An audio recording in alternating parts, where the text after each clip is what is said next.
Well, hey there guys, and welcome back. On this week's show, a comical little spinner gift.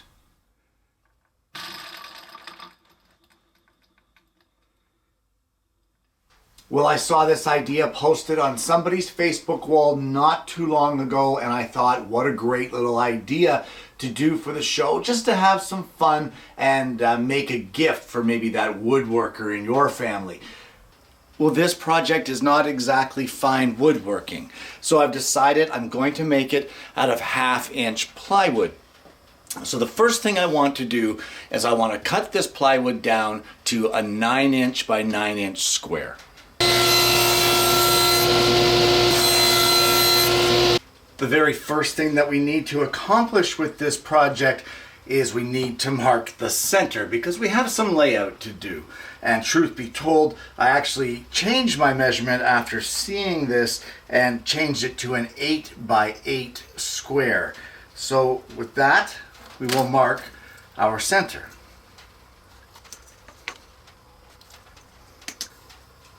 And the first thing that we want to do is we want to mark a 7-inch diameter circle on our board. Now you want to have this marking fairly prominent because we're going to burn it in a little later. And now that you've got that done, we want to draw a center line from side to side here, and we want to divide our circle into 4 pie pieces. Now I guess we could have done this when we marked our center for our compass, but live and learn. Pick one of your lines, it doesn't matter which one, and measure in 1/4 of an inch and then measure in another 1 inch from there. So you'll have a mark at 1 1/4 inches in from the edge and 1/4 inch from the edge. The next thing that you're going to want to do is place your compass back in your center hole and adjust it so that it lines up with that 1/4 inch mark, and you just want to choose your bottom section of the pie and draw your circle here, or your segment of a circle, and then adjust again at that 1 inch mark, just like this, and we are going to draw another circle. But now we're going to put that aside, and we're going to get another piece of 1/2-inch ply, and I'm going to cut this one to 7.5 by 7.5. Now, much like we did on our first piece of ply, we're going to mark our center just like that, and we'll mark it right here.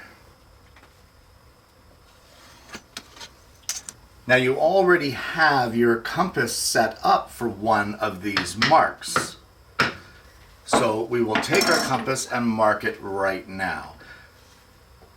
And this is that mark that was 1 1/4 inches from the edge of our other circle.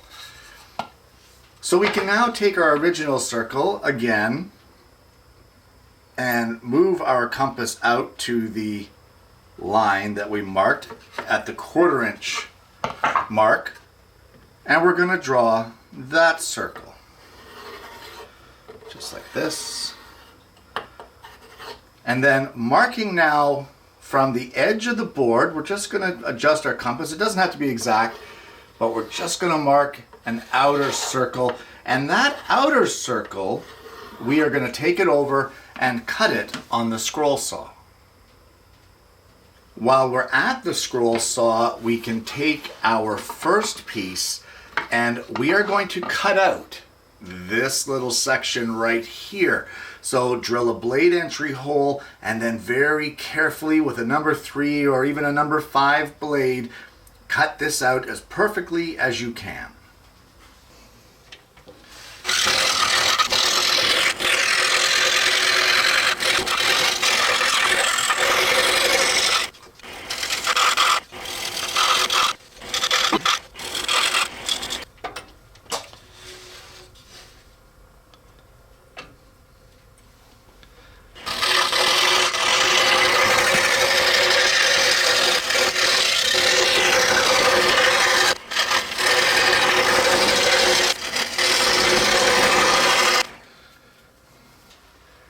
have my pen for my burner.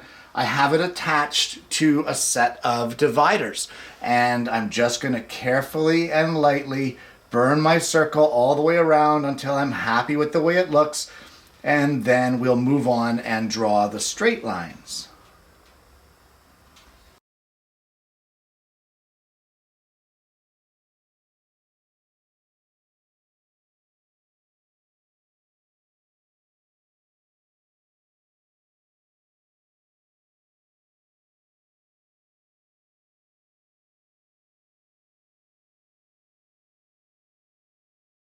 And once you get those lines burnt in the way that you like them, give it a sanding just to clean up some of the rough edges and make it feel pretty. Well, we're going to put this main piece aside for now and concentrate on our disc. And I've drawn some guidelines around inside of those two lines that we drew. Now, those two lines, or two circles that we drew, is our working area and represents this window. So that's how you know where your words are going to show up.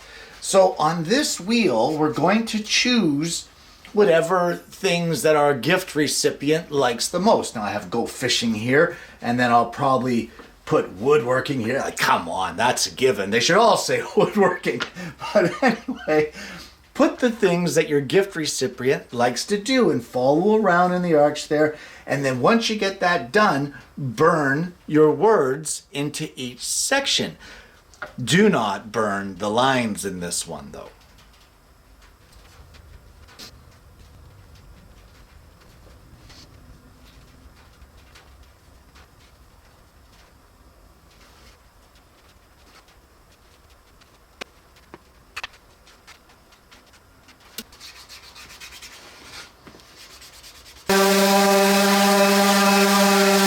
Well, once you're happy with the way that your burning looks, we are going to drill a countersunk hole for a number 8 screw in here. We're going to countersink on the back though.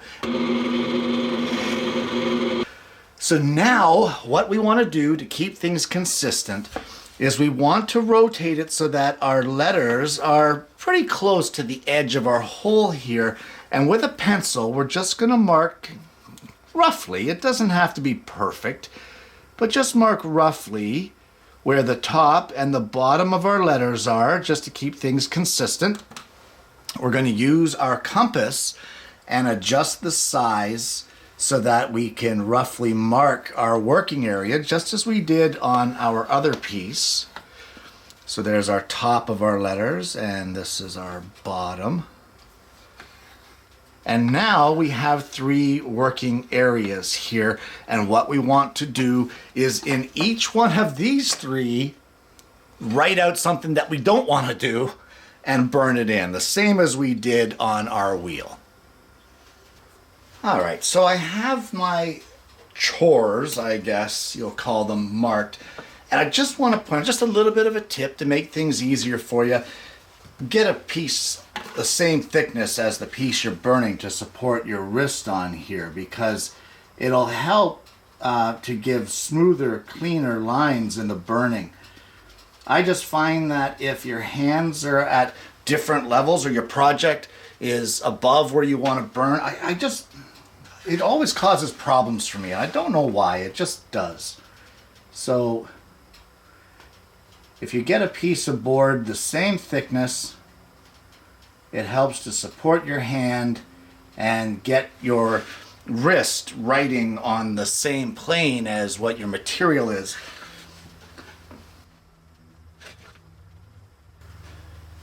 Alright, so burn all your designs in, and then you don't need a video of me sitting here burning forever and a day. So burn these in, erase all of your lines, and then give it a sanding, and then come back and see me.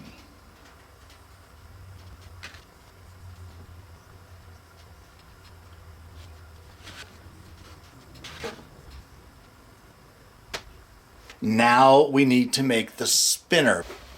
Well, I've taken a scrap of walnut and I have cut a 4.5 inch long arrow over at the scroll saw. And its purpose is it will serve as our spinner to make our choice. I've drilled a 9/32 inch hole in the middle, which is a little oversized so that it will fit a 1/4 inch dowel and it will spin freely on the 1/4 inch dowel. I have also drilled through our top piece a 1/4 inch through hole. I've removed our lower disc and we're going to get into how to attach that in just a minute, but you can see that the reason for that is we will glue our dowel into the middle here, and that will be the pivot point of our spinner. Now, how will the spinner lie? And as you can see, the tail of the spinner is the heaviest point at this point in time, so it's always pointing up. That is not what we want. We want it to be pointing down. Now, if you wanted to, you could change that and have it so that the thing you wanted is always at the top. I mean, that's up to you how you want to do it. You could always have it pointing up to the top just like that. But what we're going to do, we need to make the arrow heavier. So for starters, on the back side, I've taken away some of the stock just with a Forstner bit, and I've made a little recess with a 1/2 inch Forstner bit right here at the point. And what we're going to do is put some CA glue in there, and we're going to fill that up with a little bit of lead shot in order to make the point of the arrow just a little bit heavier than the tail. A little bit of accelerator just to seal that in there, and once that sets up, that lead shot will be permanently affixed into the point of our arrow and our weight will be in place. And I'll just place our arrow on our dowel here and give it a spin, and you can see that no matter how much we spin it, that arrow is always going to point down because now we have that tip just slightly weighted, just a little heavier than the tail. And there it goes. It's still going to point down no matter how we do it. Well, I've taken a small piece of 1/2 inch dowel. It's about 3/8 of an inch long. And I've drilled in the end a 1/4 inch diameter hole with a Forstner bit. Not all the way through, just maybe about 2/3 of the way. And then we're just going to take our 1/4 inch dowel, just like this, and we're going to drill, or glue it rather, in that hole. And once you get that in there nicely and square and you're happy with it, let it set up, and then we're going to chuck up this dowel in a cordless drill. Well, this doesn't take much, and all we're going to do is, having it chucked up in the drill, we got a little piece of sandpaper here. We're going to hold it over top of that 1/2 inch dowel and just slowly turn it on with some sandpaper there and round it off and make like a knob on the end of our 1/4 inch dowel. Now we're going to place our spinner arrow on top of our outer board here, and using our dowel that we just made, we're going to glue this in place. Don't push this right down because you want to give your arrow, see, time to spin. Now I didn't give it enough space to spin and now it's binding, so you want to check that. Make sure that you got plenty of room for that to spin.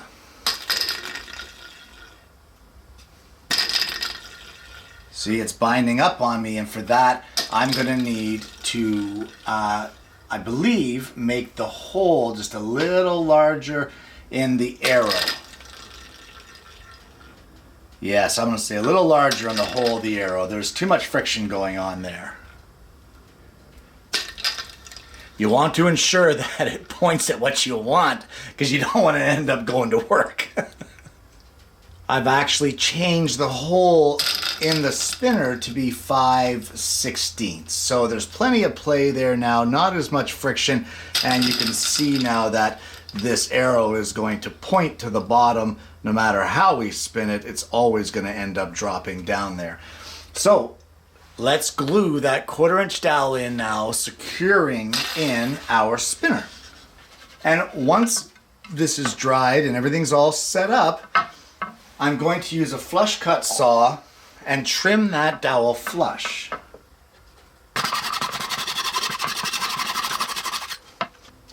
Well, the last thing to do for your assembly is to put our selection disc back on. And for that, all I'm going to do is I'm going to mark a center hole here, right in the middle of that 1/4" dowel. We're going to take this over to the drill press. I'm going to drill that 1/16" pilot hole, and we're just going to screw our disc back on using the maple dowel as our solid wood to screw into. And there you have it. A fun little decision spinner gag gift kind of a project. Guys, this project took a lot longer than what I thought it was going to take, but the reason for that is I was kind of having fun with the wood burning and goofing around with it. And originally it was only supposed to have 4 choices on it, with the one you really wanted at the bottom. And then my wife suggested, why not make it so that you could change that bottom one to be all kinds of good things, and that's where the disc at the back came from. So it all came together in one fun project. Now, I made this out of scraps of plywood. You can make it out of whatever you like. If you want to use solid stock, then by all means use solid stock. You just want to test it to make sure that it's going to point down the way that you want it to when it's actually spun. Now, on the other side of the coin, what if you wanted it to always point up? Perfect. Just make the weighted end the tail. Just reverse what I've done. Put the weights in the tail as opposed to in the point. Guys, this project leaves all kinds of room for modifications. It doesn't have to be this woodworking, go fishing, relax, that sort of thing. What if you like to read a book? What if you like to sew? What if you like to cook? What if you like to bake? There's all different things that you can encompass into the want wheel kind of thing, and make it a fun project that can be very, very customized for the person that you're going to give it to. For me, I like fishing, I like off-roading, I like woodworking, you know, that sort of thing. So I have tailored it to myself. Whereas you may have a friend that loves to do things, as I mentioned, like read a book or bake a cake or that sort of thing. So why not customize this and make one for yourself or for your friend's shop? It's just a thoughtful, fun project, guys, that is really, it's open to woodworkers of all levels, from the bottom to the top. Guys, this has been a blast. I hope you've enjoyed the project. Not every project has to be this spectacular build with all kinds of crazy joinery and fasteners and that sort of thing, with all kinds of exotic woods. Sometimes blasting out a little bit of plywood and some wood burning is, you know what, it's just as fun and just as satisfying as the heavy duty projects. So give this one a try for yourself. If you haven't already, guys, please don't forget to like and subscribe. Click the bell so that you don't miss notifications of future episodes of the show. I hope you've enjoyed it, and if you have, feel free to share the content. And guys, I want to thank you so much for tuning in, because without you, it's just me talking to myself. I honestly hope that you're all going to join me again next week when I bring you yet another woodworking video.